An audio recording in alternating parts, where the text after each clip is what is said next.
Assalamualaikum teman-teman, selamat siang. Semoga kita dalam keadaan sehat ya. Hari ini kita akan belajar bahasa Indonesia mengenai teks laporan hasil observasi. Nah, sebelum itu kita kenalan dulu yuk.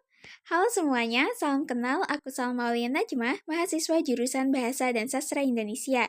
Saat ini aku tinggal di Bandung, Jawa Barat. Aku tuh paling senang kalau bisa bertemu dan belajar bersama teman baru. Nah, meskipun kita baru bisa bertemu secara maya, semoga kita bisa menyambung tali silaturahim dengan baik ya.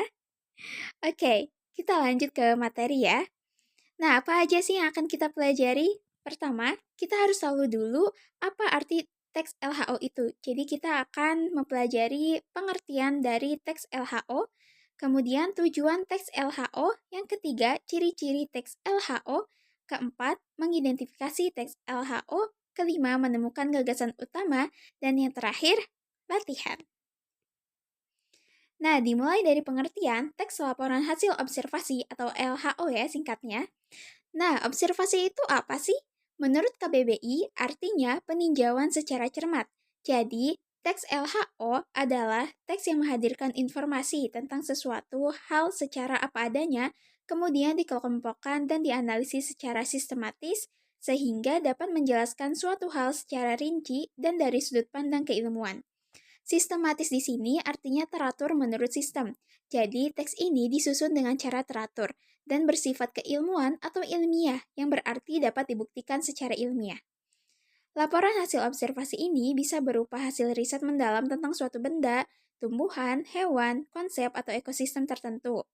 Nah, biasanya berisi dengan fakta-fakta yang bisa dibuktikan secara ilmiah. Jadi sifatnya objektif, bukan subjektif. Kalau objektif itu pasti fakta yang bisa didasarkan secara ilmiah. Kalau subjektif itu oleh penulisnya.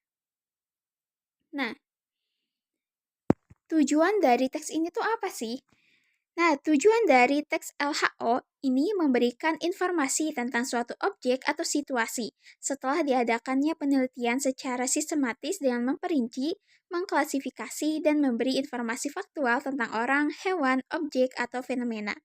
Oh iya, teks LHO juga disebut sebagai teks klasifikasi.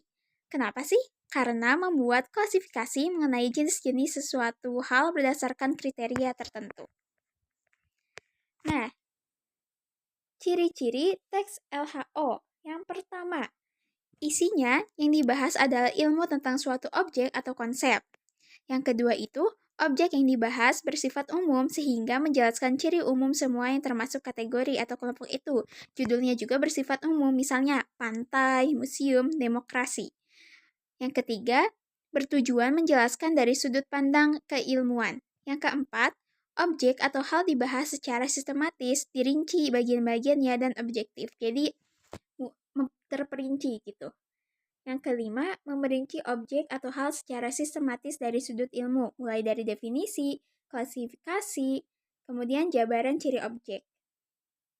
Nah, contohnya pada teks ciplukan tanaman yang luar biasa. Ini ya teksnya. Teman-teman bisa sambil baca juga ya. Jadi, teks ini menjelaskan mengenai tanaman ciplukan. Dalam teks ini dijelaskan secara rinci mengenai struktur pohonnya sampai struktur akarnya, dan juga menjelaskan mengenai khasiatnya.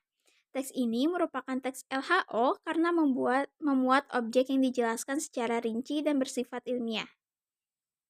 Jadi bisa dibuktikan secara ilmiah ya.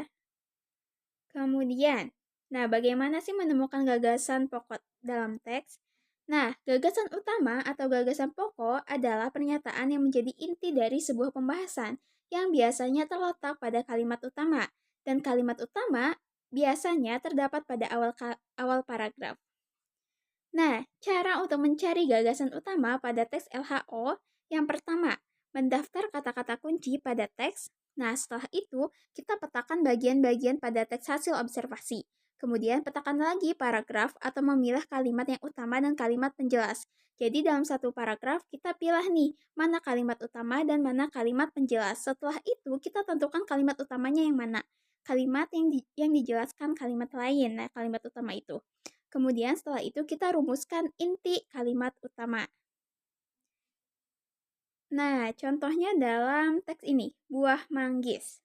Ini ada 5 paragraf. Nah, gagasan pokok dari teks Buah Manggis ini, untuk paragraf pertama itu, nah kalimat utamanya yang ini. Yang manggis merupakan salah satu buah asli Indonesia.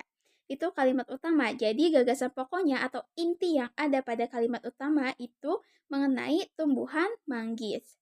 Kemudian paragraf kedua, kalimat utamanya yang ini yang di awal, pohon dan daun manggis memiliki ciri khas. Berarti gagasan pokoknya yang ada pada kalimat utama yaitu ciri khas pohon dan daun manggis. Paragraf ketiga, kalimat utama yaitu manggis juga memiliki ciri khusus pada bunganya. Yang ini, mana ya? Nah, yang pas awal, yang paragraf ketiga, manggis juga memiliki ciri khusus pada bunganya. Berarti, gagasan pokok pada kalimat utamanya yaitu ciri khas bunga manggis. Kemudian paragraf keempat, kalimat utamanya, buah manggis memiliki beberapa manfaat. Nah, berarti gagasan pokok dari kalimat utama, manfaat buah manggis. Nah, paragraf kelima, kalimat utamanya, manggis buah asli Indonesia yang khas. Berarti gagasan pokoknya buah manggis yang khas. Begitu ya teman-teman. Jadi untuk menentukan gagasan pokok teks itu pasti ada di dalam kalimat utama. Jadi teman-teman cari dulu kalimat utamanya di mana, apa. Setelah itu baru tentukan gagasan pokok teksnya. Oke, ini nah, jadi kesimpulannya, teks LHO adalah teks yang menyajikan informasi mengenai objek atau situasi dari hasil observasi secara sistematis dan bersifat ilmiah. Oke, segitu dulu teman-teman. Kalau ada yang dibingungkan, silakan tanya aku ya, tag aku di grup. Nah, untuk latihannya, nanti aku akan kirim linknya, link tautan ini ya. Terus pengerjaannya bisa dimulai dari hari ini sampai dengan hari Kamis minggu depan. Jadi tenggat waktunya sampai tanggal 24 ya. Oke, semangat teman-teman. Semoga bermanfaat. Terima kasih. Sampai ketemu lagi. Wassalamualaikum warahmatullahi wabarakatuh.